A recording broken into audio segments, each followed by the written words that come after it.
ng'ennaku z'omwezi 19 omwezi gwa January omwaka guno munnakibiina ki National Peasants Party Robert Kasibante yaddukira mu kkooti ensukkulumu ng'awakanya obuwanguzi bwa Pulezidenti Yoweri Kaguta Museveni.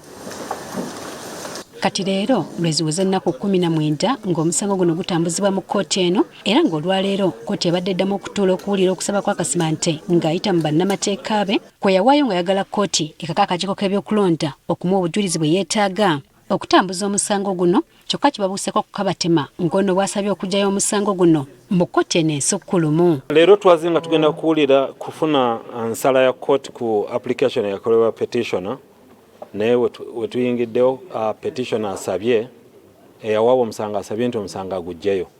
Kakati kkooti etulagidde tugende tweteeka okuddamu ensaba ye then batubulire tunaddamu okuguwulira. Okusinziira ku Robert Kasibante eyawaaba omusango guno kino kyavudde ku ntegeeragana gye yafuna n'ebibiina ebirala ebyali ku ludda oluvuganya bamukwatizeeko mu by'ensimbi okutambuza omusango guno. Ebibiina byonna ebyali bivuganya Pulezidenti Yoweri Kaguta Museveni byatusuubiza nti bigenda tuyambako okutuwa obujulizi n'okutuyambako okutuwa sapooti okulaba nga tuyimirizaawo omusango guno. Nagenza okukitegeera nti singa nga mu buzibu era nga ne sapooti baganya okugimpa bagenda kunsaba bbiiri okulaba nga nyimirizaawo application gye nabadde nsabye okukebera biometric machines. Agamba nti ssente zabadde yeetaaga okutambuza omusango guno nnyingi ddala z'atalina ate nga ne banne bamutunuulira kyamuli. Biometric machines okuzikebera ku application gye twabadde tusabe ne balooya bange twetaagisa emiliyoni $1 esukka mu miliyoni 5 eza America.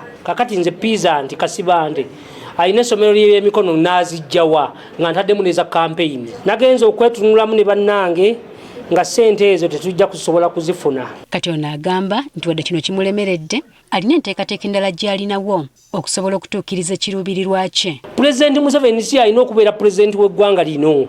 Oweekitiibwa Kyagulanyi alina okubeera pulezidenti w'eggwanga lino kubanga akalulu yakakola ki?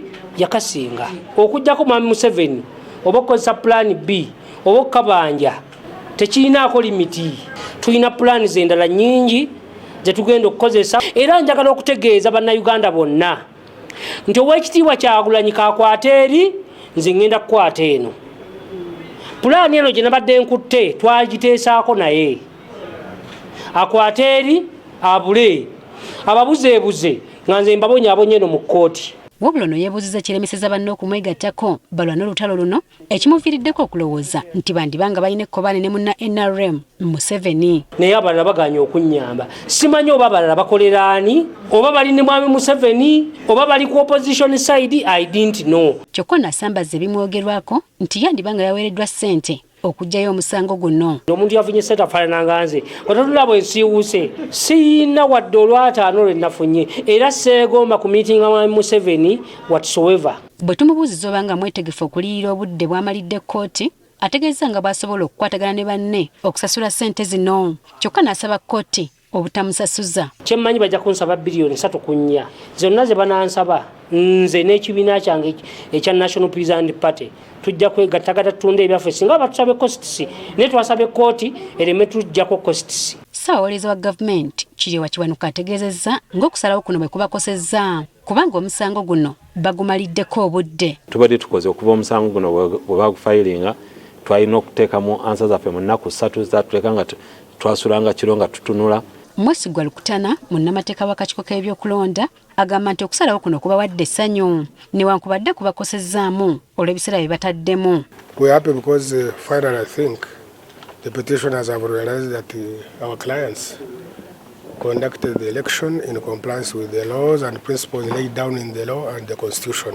Ku kyokuliyisa Kasibante ono agamba nti bakukiteesaako. Ngenda kuddayo neetegereza ensonga eyo ne bannange kubanga nze ndi Attorney General naye nina abantu benkola nabo then bwe tunaamala okusalawo nga Attorney General tujja mu kuddamu kwaffe tujja kubeera nga tukola ki nga tukyogerako. Kati ekirindiriddwa kwe kulaba kkooti ddi lwe nakkiriza okusaba kwono.